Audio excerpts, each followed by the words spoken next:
Hello, everyone, and welcome to What's New in Historical Fiction. I'm your host, Colin Mustful, the founder of History Through Fiction. This is a regular panel series that we run that introduces readers to historical novelists with new and upcoming titles.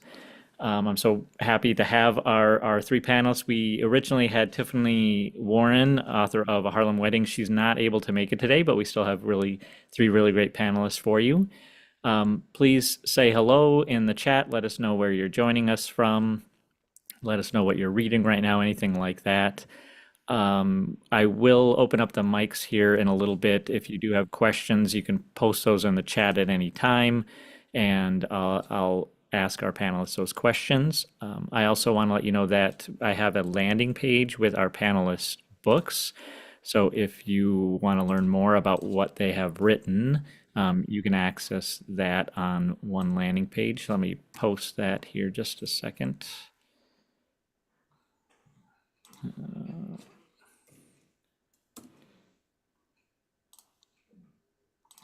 Okay, well, then without further ado, let's welcome our panelists. Let's start with Brynn Barineau. Maybe she can tell us why she's in a vehicle.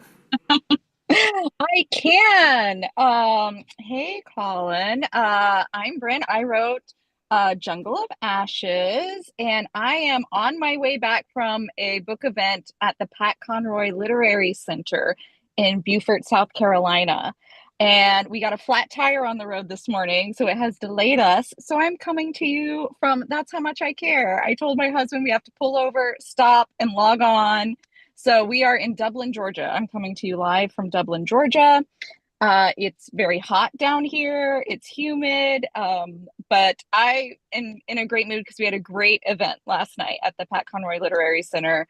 Had a really good turnout for Saturday. They live streamed it, and then at the end we got to take pictures and like sign books at his desk, and that was such an honor. I was like, I do not feel I have earned the right to sit at Pat Conroy's desk and sign books, but it was really an amazing experience. Oh, I guess maybe the most important thing is actually what my book is about, and it's set in 1928 on Henry Ford's rubber plantation in the Brazilian Amazon. The plantation was called Fordlandia, and Henry Ford decided that the Ford Company would grow all their own rubber on a plantation in Brazil in the Amazon rainforest. And my story is dual POV from Joanna Rogie, a 19-year-old girl from Michigan whose father becomes assistant manager, and Rafael Caetano, who is a 20-year-old Brazilian mechanic and gets employed at Fordlandia. And I call Jungle of Ashes a critique of unchecked power through star-crossed lovers. So that is Jungle of Ashes, and it just came out a couple weeks ago. Thanks, Brynn. I'm glad to hear that the event went well. I'm going to look Really up the well. live stream. I did not know it was being live streamed. I didn't either till we sat down and there was like a camera there. And for those who don't know, Brynn is a history through fiction author. I've already talked to her so many times about this book. Hopefully, our audience I'm is, gonna is try and new think to of some of something new them. to say. I'm Yes, gonna well, try. I'm gonna have new jokes this time. okay. Next, let's welcome Jennifer Ryan, author of The Queen's Coronation. I almost just said The Coronation, but it's The Queen's Coronation. Hi, thank you very much, Colin, for having me. The Queen's Coronation is set in 1953 in London. Well, most of it happens in London, but we also take excursions to Balmoral, the Queen's Castle in Scotland, and various other places as well. So, but it's mostly in London, and it's about the run up to the young Queen's coronation in 1953. And Elizabeth and three of her servants ask if it truly heralds a new era for women. Um, as the characters experience sexism, women kept in their place or and taken advantage of, they struggle to find the courage to change the course of their own futures and live the life each of them truly deserves. 1950s, I normally write Second World War books, but it's been a joy to move into the 1950s. It's such a extraordinary decade to write about. Yeah. Wonderful. Thank you, Jennifer. I think we have some overlapping themes among our panelists, so it'll be good to get more into those themes later. Finally, Priya Parmar, author of the original. Welcome, Priya. Tell us a little bit about the original. Um, it's the story of a young Katharine Hepburn and her sort of how she became the icon that we all remember today. And it's not the Katharine Hepburn that I was familiar with at all. She's young, she's grieving, she's coming from a deeply traumatic time in her life, and she's sort of making an absolute mess in Hollywood, which isn't, how I think of her. I think of her as having her, everything together and never putting a foot wrong. And this is very much, not that. She's definitely getting into a lot of difficult, traumatic situations. And um, it's the story of how she kind of became the kind of icon who could define for herself how she wanted to be remembered by history and by the public at the time. And it was so much fun to write. It was so much fun to be researching in Hollywood. I've only ever set books in the UK before where I used to live. So this was lovely to be in the sort of the Hollywood sunshine. So it was fun. And what inspired you to decide to write a novel about such a well-known figure, and how did you decide which part of her life to focus on? Well, I was watching, there's, there's, I'd finished my last novel and I didn't know what I was going to do next. And I was watching Philadelphia Story with my mom, and she sort of said out of nowhere, this was her comeback movie. And I was really surprised. I was like, come back from what? What is there to come back from? She's never messed up. And I started Googling, and then Googled some more. And then I did the thing where you order 30 books. And then it's like, oh God, I'm not really doing this. I can't possibly be writing about this person I've sort of, idolized all my life. And I was in denial for a really long time. And then I was finally like, yeah, I'm really doing this. And it was the early part of her life that I knew nothing about that was so interesting to me when she was defining her image, when she was coming out of a super traumatic situation that, in her childhood, so it was, she's young, it's before Spencer Tracy, but she was having these wild experiences at that time. And it was just a completely fascinating part of her life. I didn't know um, the part of her life where she was in love with Howard Hughes. I didn't know about her sort of bisexual history. I didn't know, I didn't know that much about her. I sort of knew the kind of postage stamp biography of her. So this was, yeah, it was a really easy choice to decide to do her early life. And Bryn, you also have a fairly young protagonist. How did you choose to use that youthful perspective in order to tell us a story about one of the world's most famous humans, Henry Ford? Um, so I really love a story told from the perspective of a young adult, coming of age. And I talked about this last night, actually, that age group, like 18 to 22, they are brand new adults. They are learning how to be adults, and they're really at the stage of life where they are choosing what kind of person they want to be. And that allows for a critique of the society they have suddenly stepped into. And they are getting exposed to things as adults for the first time. It's like the curtain has been drawn back. Welcome to the adult world. Here is how things work. And sometimes that catches you off guard. And you're like, oh, you were saying all these things to me as a kid. And in fact, that's not true. Whether it's morality, ethical, and you find out that maybe the adults aren't living up to all the ideals they preached to you as a child. And I just thought a young female perspective would be the opposite of old man Henry Ford, richest man in the world. And her dad's a lumberjack, so she also is like working class family. So she's kind of literally the opposite perspective of Henry Ford, richest man in the world by the late 1920s. And so I thought that was a good position from which to sort of analyze the effects of Henry Ford's vision, because Henry Ford was very far removed from the impact of the decisions that he was making. And also, I just saw young lovers. I always saw two people in my head, a young woman, a young man. And I was like, that seems like a good lens through which to look at this time period. So can you talk about that a little bit more in the fact that Henry Ford never shows up in the novel? Yeah, so Henry Ford never appears. He is all over the book because he is the one that makes every decision pertaining to Fordlandia. But we only ever hear about his decisions through telegrams from his personal secretary, Charles Sorensen. So throughout the book, the only time we hear from Henry Ford is through his managers, through the telegram or a manager he sends down to Fordlandia, because I really wanted Henry Ford to sort of be this god-like character that we never hear from directly.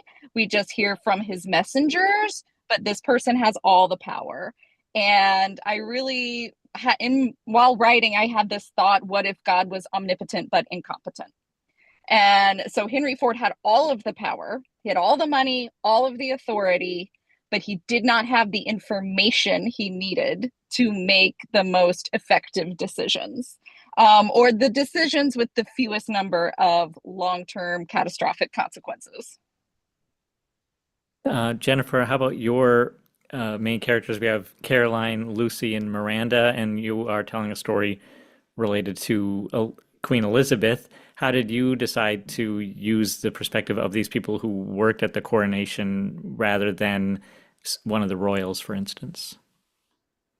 So it was inspired by my mother, who she has all these amazing memories of the coronation. She was 12 years old at the time, and she was dancing down Beckenham High Street with a big kind of parade that they had the weekend before the coronation.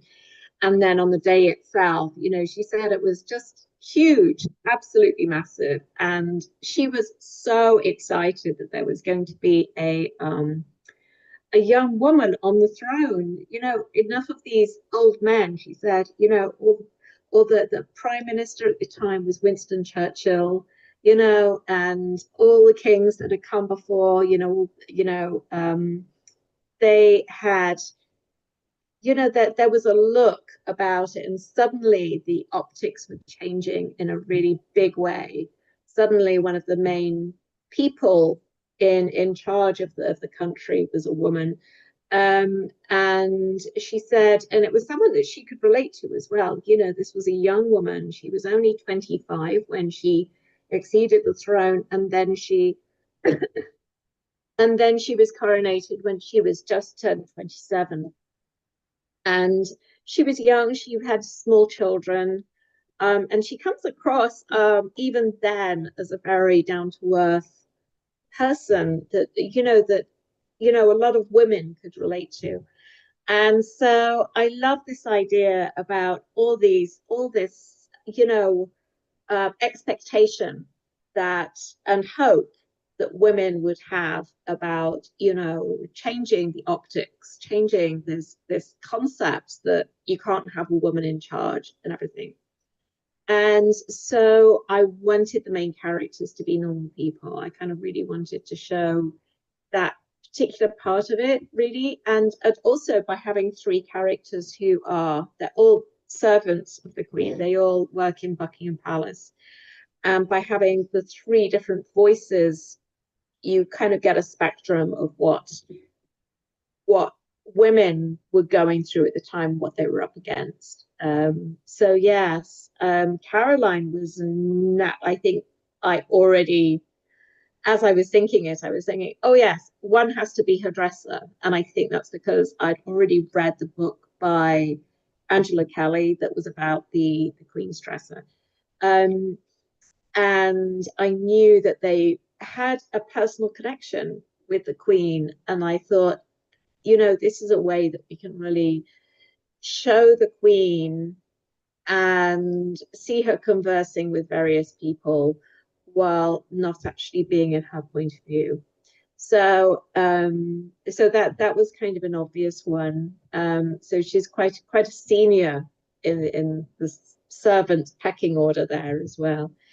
So yeah, so it was the other women. One is Miranda, who is American. She comes from the States. And I really wanted to write someone from the States this time. I thought it was really particularly because it enabled me to kind of see the royal family from an outside perspective, if you see what I mean, because inside the UK, everyone just takes the royal family for granted. You know, they've grown up with it. It's not extraordinary in any way. It's always been there, and that's how it is. Whereas I think it enabled me to kind of show what it's like from an outsider, and like, from someone who comes from a republic, having this inherited throne is extraordinary. It's, and she really questions that. And I love that. I really wanted that. But also she's a career girl. She works for a newspaper in New York, and they want to fire her because all the women are on the chopping block, basically, of every professional job in the States. It was very hard for a woman of any age to really pin down a professional job that was above something like a secretary, really, or a shop girl. And so she volunteers. She says, "Oh, I'll get myself a job in Buckingham Palace and feed back information about the coronation that you can publish." And she knew that would be very valuable to them. So they agreed. So basically, she goes undercover into the palace in order to do this.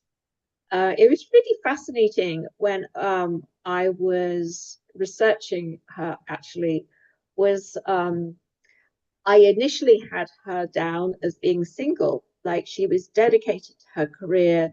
She's 30 years old. She's like never been married, never interested in marrying or anything. But then I realized very quickly that that just would never have happened. Women were so forced into this marriage conformity that the only women who didn't marry during that era were either independently very wealthy heiresses or who didn't need to marry. They had all the money really that they needed to make those choices. Or there were people who really lived slightly outside of society. And because of Miranda and her career and everything, she couldn't really be either of those people. So I made her into a young widow. So her husband died in the Second World War, was killed in the Second World War. So she was widowed really very young when she was in her early 20s. And which actually really added to her story. I think it really kind of added a certain issues that she had with her life as it was.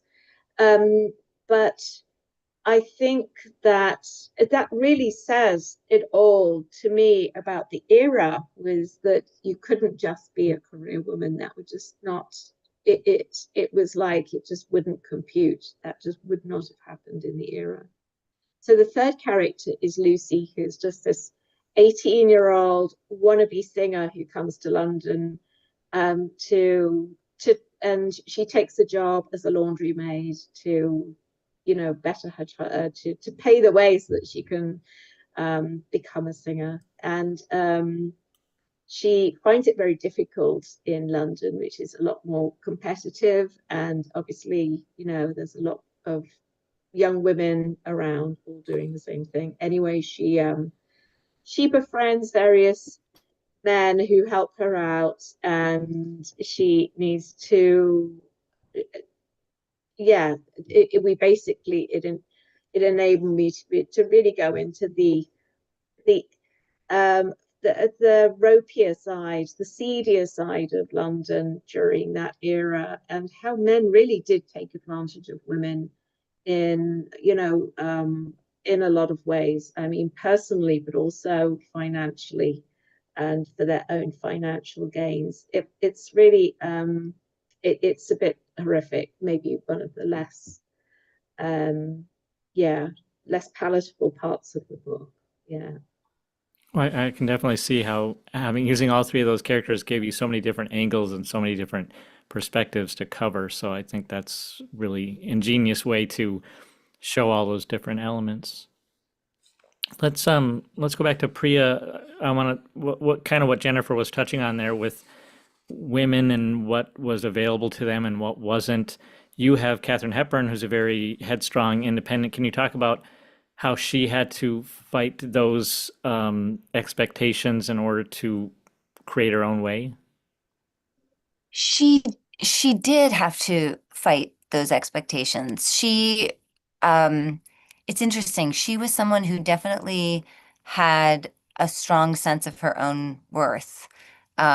She set her own price when she went to Hollywood, and this is the Great Depression. This was 1932, and she set her price unbelievably high because um, she understood that it's something will be more valuable if you pay more for it. She says she understood the studio system would, so she really went in with a big number, and she fought the studio system, consistently because they were not casting her in things that were going to be helpful for her. So she ended up really kind of blazing a trail, and I don't want to give things away, but she sort of outfoxed the studio system in a way that was truly groundbreaking, um, and was incredibly smart about it. But they were trying to put her into a,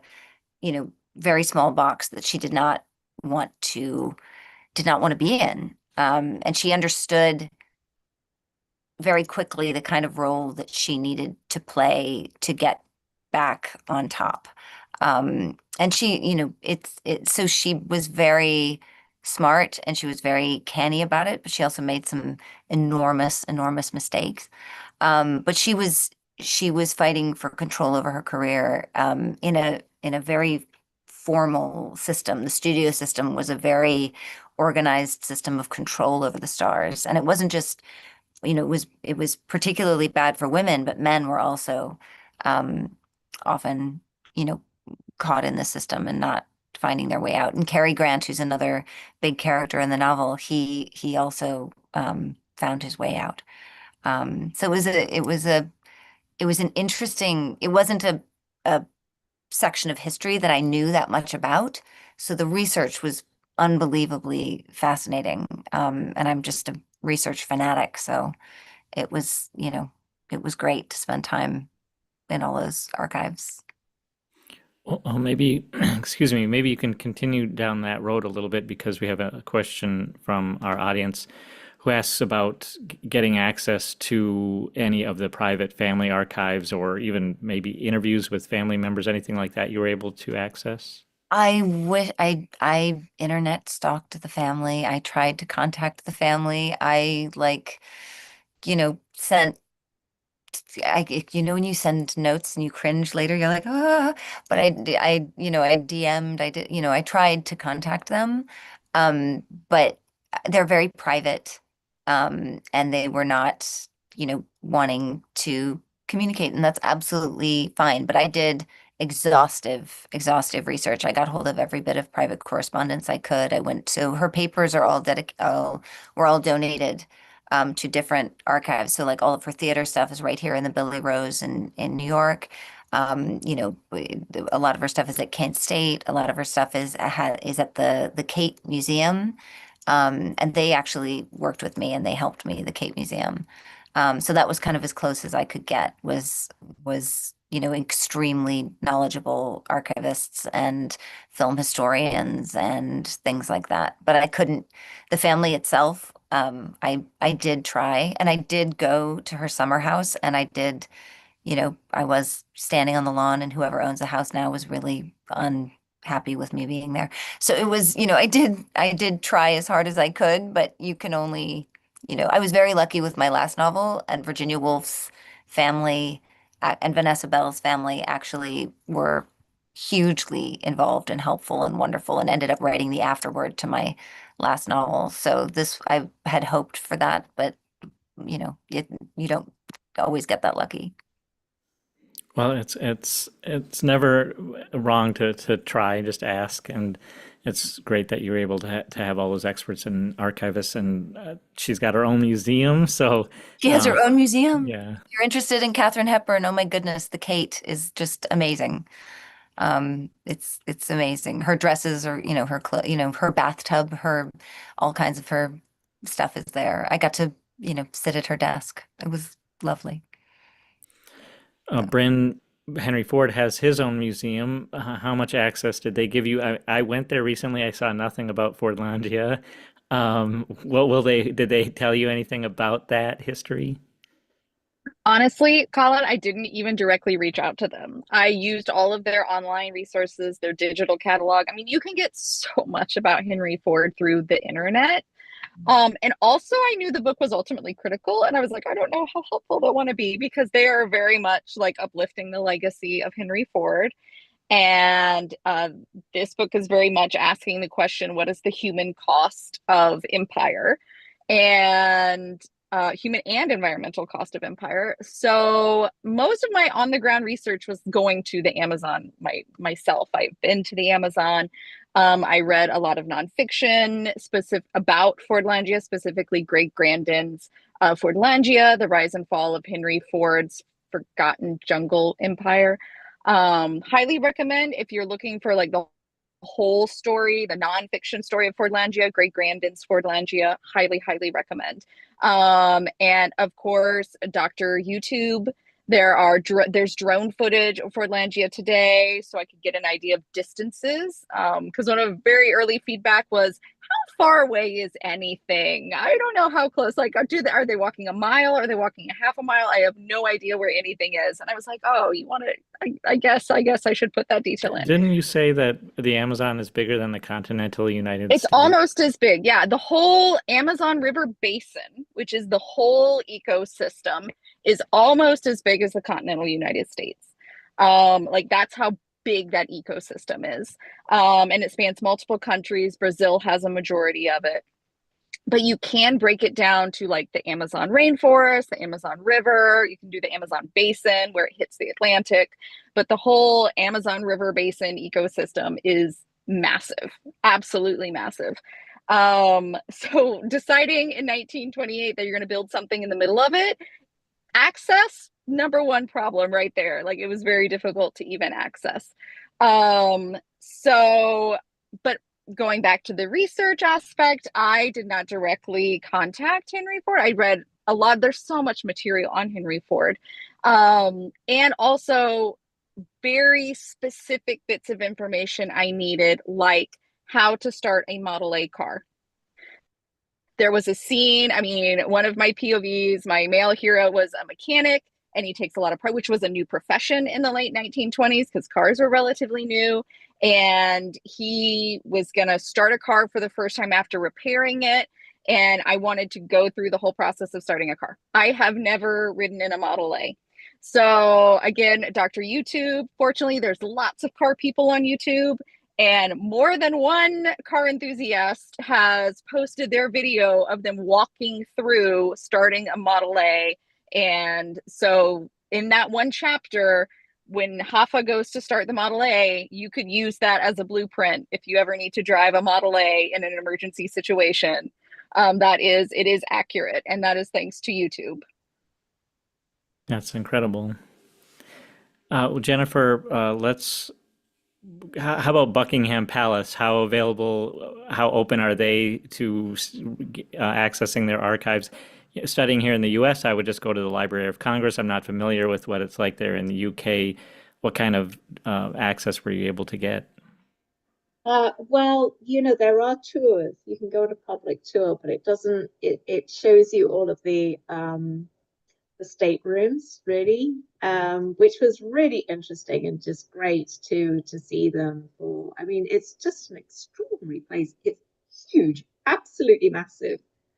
And, when they say, the servants, it used to take them like 10 minutes to walk from one side of Buckingham Palace to the other. They weren't joking. It's massive. And some of these staterooms are so ornate. They're, gold encrusted and just the wealth of materials. Now, I remember being told that it was sort of crumbling a bit because the upkeep is so expensive, and it's also complicated as well, and also complicated by the fact that it's always in perpetual use. So it makes it very difficult to upgrade it. And obviously you don't want to upgrade it as well because it's a historical, you know, grade one listed building. So yes, it's very difficult. Yeah. So I got a bit of insider information through my cousin, actually. My cousin is married to a guy who is related to one of the maids of honor of Queen Elizabeth. So she was part of the ceremony, um, wearing white, and she knew the Queen personally. So and also my cousin's husband he used to work in the palace, ensuring the works of art there. So he had met the Queen and quite a few of the royal family on quite a few different, times as well. And he kind of understood quite a lot about the background, what happens behind the scenes and everything, particularly in the office part of the building. So that was really useful, really great to have him on hand to kind of get a little bit of first-hand information. Yeah, so but other than that, there were some amazing biographies. I think from my point of view, the Angela Kelly one, which I mentioned earlier, Angela Kelly was the Queen's dresser, probably for about the last 20 years of her life. And she wrote about the job. It had been given the go-ahead from the Queen, so but it makes for a very interesting read. The other, I think, probably more useful to me was the because of the era, was a book written about the Little Princesses by Marion Crawford, who was their governess, and that was done without any royal consent whatsoever and got her into big trouble anyway. But that was absolutely fascinating because she really gives a lot of detail about what happens at Buckingham Palace, how it works. You really can glean a lot about how it works, but also about the nature of, the characters involved, particularly the Queen herself. So yeah, I was very lucky with that. There's an archives, the National Archives in London, which you can go to, which are just fantastic for being able to kind of go through old newspapers and everything. And I was looking at a lot of advertisements for jobs in the palace, and just to find out, what they said in the advertisements, what people were expected to do of different positions and everything, and how it functioned in the 1950s. And it's just, there's a lot of stuff there. You can look through magazines from the women's magazines from the 1950s as well, which is just eye-opening, really, how women really were supposed to, to stay in their place, being loyal, honest, looking after, caring people who look after children and men and everything. It's a fascinating place. Yes. And just like Priya said, obviously you start a book and you start thinking of an idea and you order the 30 books. Yeah, that's standard. Yes. Yeah, it is. I love the research as well. It's just fascinating. Yeah. Actually, one of I completely forgot one of there's someone who I interviewed for one of my past books, who sadly has died now, but she worked for one of the palaces. She worked in Balmoral. And I was talking to her at the time of, I was writing a completely different book at the time. I was writing a Second World War book, but I remember being fascinated by Balmoral, and I was asking her a lot of questions. So I got information from her about being a maid. She was just a housemaid there. Yeah. Oh, Jennifer, we have a question from Margaret. She wants to know if you visited the marvelous Queen Elizabeth Her Life and Style exhibition in the King's Gallery. I guess it has outfits representing her entire life and especially her early years in youth and reign. Were you able to visit that exhibit? Yes, absolutely, absolutely. I think her clothes and the way she styles herself is very telling about the person that she was. She was, I think, of all the royals, really the best person for the job. I mean, she really had her feet on the ground, and really wanted to do the right thing. She was very religious and very moral.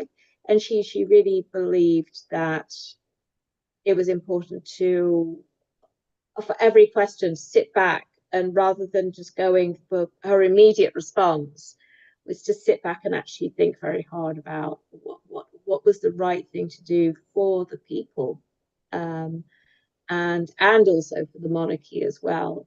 Obviously she had she'd been entrusted with this role, and she kind of needed to make sure that she kept that side of it up. Yeah, but it's an amazing exhibition, absolutely amazing. Yes. Well, that's great. It's far too rare for our leaders to take all those important matters into account. Well, I've got plenty of more questions for our panelists, but if anyone has a question, can continue to post them. Karima, I will get to yours here in a minute. I'm going to put that landing page on the chat once again if you want to check out any of our panelists' novels. Priya, I was watching an interview of yours this morning where you talked about your research and some of the scenes that you wrote that you ended up having to cut because they just didn't fit the story. Can you tell us about one or two of those, or what that's like for you as an artist to feel like you've got something but it doesn't quite fit in the novel? Oh, I mean, you do all of this research. I mean, there's two parts of it. One, there's all the research that you've done to make that scene happen, and you have to, let go of that. And then the other is like, when there's a sentence in there that you really want to keep, and that you just are convincing yourself that you can keep it because you just really like this sentence, but in actual fact, you need to let the whole thing go. And it's, so much of the research actually ends up on the cutting room floor because it turns out it's not for the reader, it's for you. It's for you to get totally steeped in the period to then,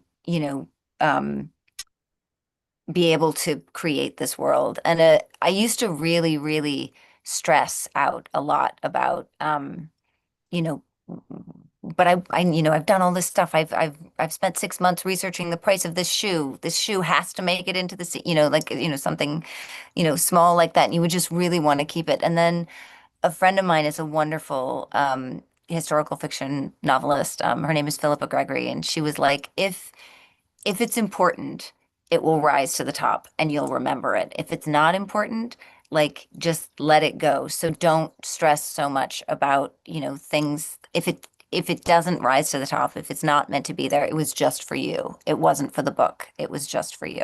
And that was actually a really helpful thing because it did make me feel like it was all getting used and it wasn't going to waste.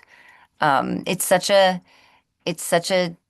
difficult thing, especially when you find some of the scenes that I found. So there's something that happened in Katharine Hepburn's life that's sort of fallen away from her um, traditional biography, and I found it sort of mentioned in one biography, and then I went down this huge rabbit hole, and I found all of the primary sources that this biographer had used to create, to come to this conclusion. And I'm not going to say what it is because it's sort of a big reveal in the novel, but it was a really shocking thing that had happened to her. And that's something that, I cut at one point and then realized, no, that's not meant to go on the cutting room floor. That has to be in the novel. And then I went back and I rewove it back in there. So there's scenes like that did go and then came back. And then there are scenes that went and you don't miss them. And if you go through the next draft and you don't miss them, they're not supposed to be there. She won an Oscar really early in her career, and there was a scene about her winning an Oscar. And then I realized, I'm just hitting that point because I feel like it's important because it's something everybody knows about her, but it's actually not important for the story. And so I took it out, and then the story moves faster without it. So it's, there are things like that where when you go through the next draft and you don't feel the absence, you're like, okay, it was the right thing. But if you feel the absence, then you're like, it was the wrong thing. It needs to go back. And it's a lovely thing when it's the wrong thing and you get to call your editor and be like, no, it's wrong. It needs to go back. And, and you win that round. So, A little bit of I told you so, maybe. well, a little bit of, it's not I told you so, but it is. This is the second book I've done with my editor, and I don't know about you guys, but like when you've worked with an editor for a long time, you develop kind of a shorthand. And the first time it's like, are you sure? And then I'll keep it in that draft. The second time is, I don't think so. And then I'll keep it in the draft. And then the third time it's just circled with no next to it. Like, like that needs to come out. So like when you have a hunch and you're proven right, it's very nice. So. Oh, we have a number of questions here coming in on the chat. I want to go back to what Karima asked. Now, Brynn, I've heard you talk about this numerous times now. It always comes up, are the telegrams. So maybe, of course, everyone wants to know, are they real? Are they real? But let's go into it a little bit deeper. Why are they so effective? Because, like, at what point during your process did you decide, okay, these need to go in there? And are you surprised at how much readers are responding to them? It came up last night. Are the telegrams real? It comes up every time. And I take it as the greatest compliment because they are entirely made up from my head. I guess I reached deep into my soul to find a voice for the telegrams, and apparently I am a 1920s industrialist deep in my heart, and I can match their voice perfectly because they are fictional. And I needed a device to very quickly get readers. One, it's effective for a timeline. It lets readers very quickly know what the date is, like how many months have passed. And two, it shows you the thinking behind the policies that are coming down. Because if you just see the managers at Fordlandia implementing them, you might think that it's their idea. And it wasn't. It was very much from the top. It's like, no, we will enforce prohibition in Fordlandia because that is what Mr. Ford wants. Not because it's Brazilian law or because the managers thought it was a good idea. It's what Mr. Ford wants. So I needed a device to, I did not want to leave Fordlandia. I did not want to jump back and forth between Fordlandia and Detroit. But I wanted also to show like where the responsibility for the decision-making lay. And that was in Detroit. And so the telegrams were a very quick way to take us to Detroit to let us see what their thinking was, their rationale for certain policies or certain changes or certain rules they suddenly wanted to enforce strictly, and then immediately come back to Fordlandia, and the managers have to now implement these rules sent down from them on high, being Detroit, Michigan. Well done. It definitely worked. So Elizabeth asks, and this is for Priya, and maybe Jennifer can speak to it as well about regarding Queen Elizabeth.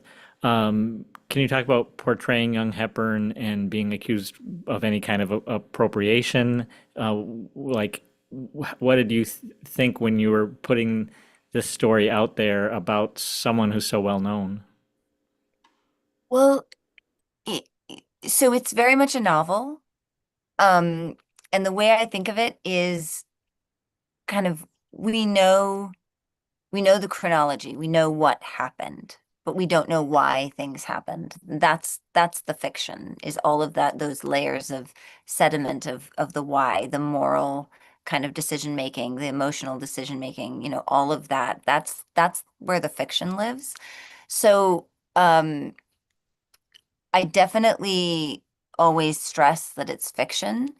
But it is tricky to write about someone who really lived. And I think that's one of the reasons why. So the novel is it's not narrated, but it's punctuated with the voice of Los Angeles, which is sort of, it's almost like a Greek chorus. And that way gave me a kind of a way to pull back out of Hepburn's voice. So it isn't just Hepburn's voice, it's Cary Grant's voice, it's Randolph Scott's voice, it's this big cast of characters and it moves. But the voice of Los Angeles gave me a kind of a wide angle lens and a kind of a Greek chorus. And that's a way that I felt like I could get information across that was I felt sure about, but I didn't want to put in Hepburn's mouth, if that makes any sense. So I was very careful about what she said, and you can never know what happened in private, but this is my very best guess after sort of years of research. This is my best guess. So, and so far the response has been, a couple of people who knew her have come to talk to me at events and stuff like that. One woman pulled people are bringing things now to events. Like Katharine Hepburn gave this to my grandmother, and it's just like, oh my God, I need to pull you aside and sit down and talk to you for 3 hours. Like when someone does things like that, it's just amazing. And where were you, 3 years ago when I was doing all this research? But so far, people who knew her have been like, yeah, that rings true, and that's the nicest, feeling there is. So. Jennifer, did you feel the same way about kind of taking a portraying Queen Elizabeth, maybe just using your point of view characters as a side entry to her life? Have you gotten any feedback regarding your portrayal of Queen Elizabeth? No, no. I mean, I think it's not the first time, obviously. I mean, everyone, it seems there's been an awful lot of fictionalized versions of her life, So it's not really the first time. Secondly, yeah, I have to say I do feel more comfortable not directly, you know, using her. I think I worried about it to the point where I kind of did really heavy research in order to try to portray her in as exactly how she was. And I tried when she said things, I tried to use her intonation and the speech that she would have used at the time. It's difficult. It's really hard, but you just have to, as an author, you have to remember as well that it is fiction.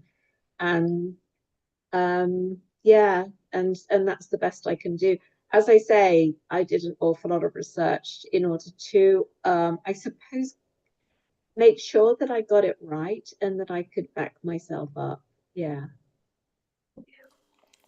Well, the next question that we have could be a bit of a powder keg. I don't.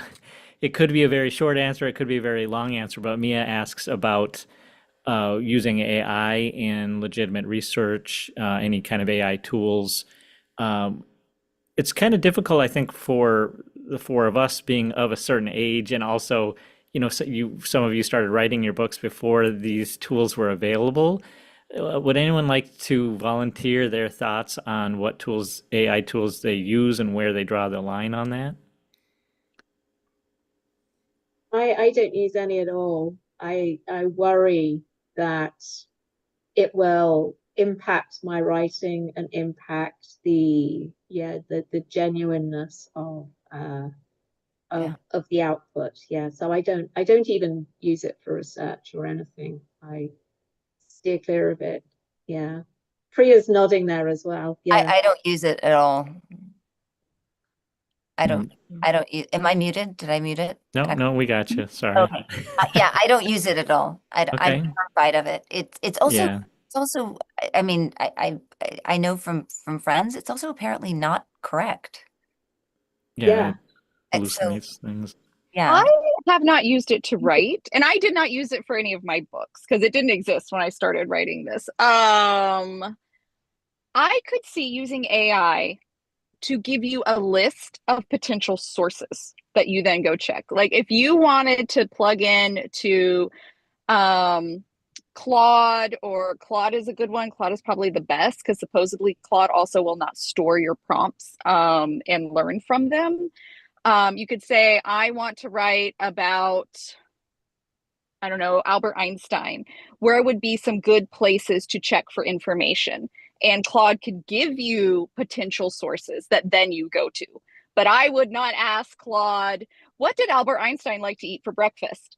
That I would not ask a Claude. I would ask AI to give me, where do I need to go? Where do you suggest I start? What are good primary resources for research on Albert Einstein?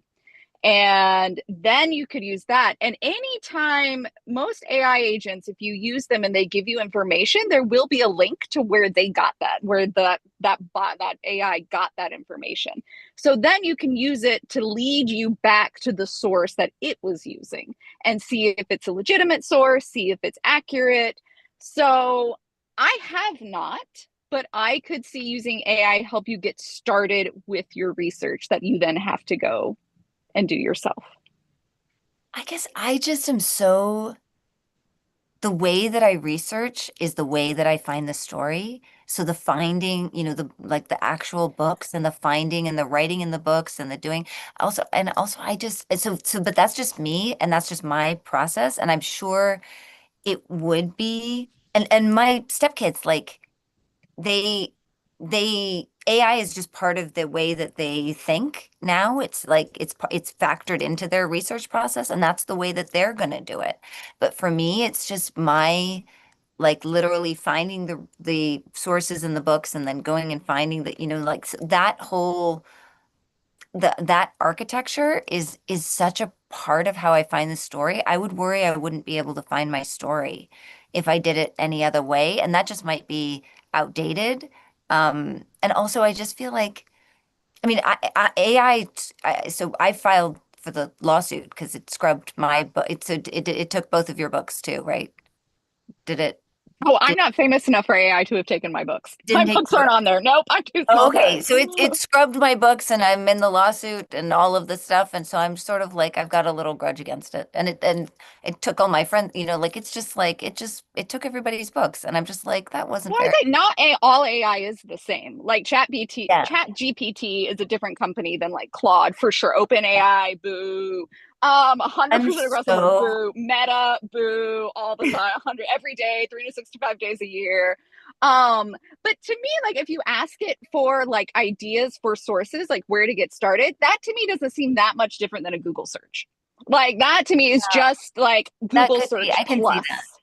Yeah, Yeah, Google I can search see plus. that. I can see that. I'm just not conversant in AI at Mhm. all. I've never, partly because I'm so afraid that partly I'm afraid that it would make my writing worse. Like somehow if I were to use it, when you do the author questionnaire for your publisher and it like takes you forever and it makes you just want to rip your hair out by the roots, that process of like where you have to write all these things about yourself and it's just ugh. I would love to use AI for something like that, but then I'm like, I know I will get you worse at it, and those muscles will get weaker, and I need those muscles to get stronger. So that's kind of where I draw back, and I just, yeah, 100% agree. I would never use AI to write anything for me ever. I would never ask it to write something for me. yeah, Possibly in my day job, I may have asked it to write letters of recommendation after I put in the details. Because I'm very busy. And so you can ask it to like write a meeting agenda for you. Like it's not necessarily going to write you a paragraph. And if you ask it for what are some of the most highly rated biographies on Albert Einstein? Or what are some yeah. award winning That's biographies on Albert Einstein?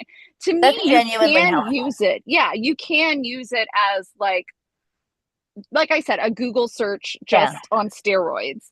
But I agree. I would never ask it to write anything for me, especially if it's supposed to be my voice. Like, especially if I'm supposed to answer the question. Like, no, I agree with Yeah. that. Like, don't trust it to write for you. No. And Don't. I'm the whole thing, it just I feel like it's sort of coming to put me out of a job. So I just haven't Oh, been. and there's also the whole environmental impact, like the amount of water that data centers are using, like and Yeah. to cool. They're like, Yeah. so I mean, if you have a local library, it's certainly more environmentally friendly to go there for Yes. sure. And I mean, yeah, there's something about, and I mean, yeah, there's something about, for me, the actual tactile element of like starting my research with the books and finding my way that way that I really love. But that may be, you know, I mean, it's insane to be traveling around with a giant suitcase of books, which is what I do, which is like probably not, very smart in this day and age. So, Well, we could have a whole panel on AI. I'm glad we're able to discuss it civilly. It's definitely something that needs to be navigated, something that definitely needs policy around. I will just going off of what Pri was talking about. There's something very satisfying about doing the work, finding the facts, finding the story, just going through the process. It is can be tedious, especially when now we have these tools at our disposal. But yeah, I definitely can see that, Priya, that there's just something so rewarding that you can't get in any other way than doing the art, than doing the work, and following through and making it your own. And Well, just to be clear, I'm not for AI doing the work for you. right. I No. just think it can help direct you get you faster. organized. Yeah, to get you organized very quickly. I think AI can be a useful tool in terms of organization, like of Mhm. potential sources, and just make that a little bit faster. But I would never trust AI to just give me like a paragraph about the personal life of Henry Ford. I would not Mhm. trust that. Yeah. Yeah. Well, we're up against the hour here. I want to thank our panelists. I want to thank everyone for attending. This has been a lot of fun. It went very quick. I'm sorry again that Tiffany couldn't make it. Her novel is A Harlem Wedding, and she is on the History Through Fiction podcast if you want to check out my interview with her and learn more about her book. To wrap things up, I always ask, what is the value of historical fiction? All of you have talked so much about your research, but then you take that research and you fictionalize it. Why fictionalize these facts? Brynn, why don't you start us off? Um, because facts don't give you the emotions, the emotional truth behind why certain things happened. And a lot of times they don't give you the emotional impact of the consequences of events. So I think history through fiction, or not history through, but historical fiction and the books at history through fiction, why they're important is one, we repeat patterns. Human beings, we repeat the same patterns. So there are lessons to be learned. The same themes, the same feelings that we have today, lust for power, ambition, greed, love, empathy, those have existed amongst humans forever. And I think it's important to know why decisions got made, the importance of what resulted on a human emotional scale, because we act based on emotion. We, being humans, act based on emotion. We don't act based on dates and facts. We're driven by emotion. And so historical fiction really lets us see why certain things happened and how that made the people of the time feel. And then hopefully, maybe we can learn from it and find lessons that are applicable today. Yes, hopefully, maybe we can Maybe, learn hopefully, from it. maybe. Jennifer, how about you? The value of historical fiction? I think Brenn's answer was amazing. So thank you for that. And I think in addition to that, I think it's I know that from a lot of messages that I have that a lot of people read my books for the historical content and for the information that it gives about the era and some of the events that happened, in real life and the details, obviously. And so I'm always very, very careful about, I suppose in a way, the story is a vehicle to share some of that, you know, to make it an enjoyable way to bring the past to life so that you can get that information in this wonderful way in by the use of a story. Yeah, definitely. Yeah, thank you, Jennifer. And finally, Priya, the value of historical fiction. It's what I love to read. It's what I love to write. It puts you in the room. I'm fascinated by history. I feel like there's that little sort of extra weight in a story when something about it is true. That's always a question we ask, did this happen? Was that true? Did that really happen? Because it gives you kind of an extra bit of gravity in the story. And yeah, it lets you be in these moments in history that totally fascinate you. Yeah, well, simple but well said. Well, thanks again to our audience. Thanks again to our panelists. This has been a lot of fun, and I hope you enjoy the rest of your day wherever you are. Thank you. Thank you. Thank you, Colin. Thank you.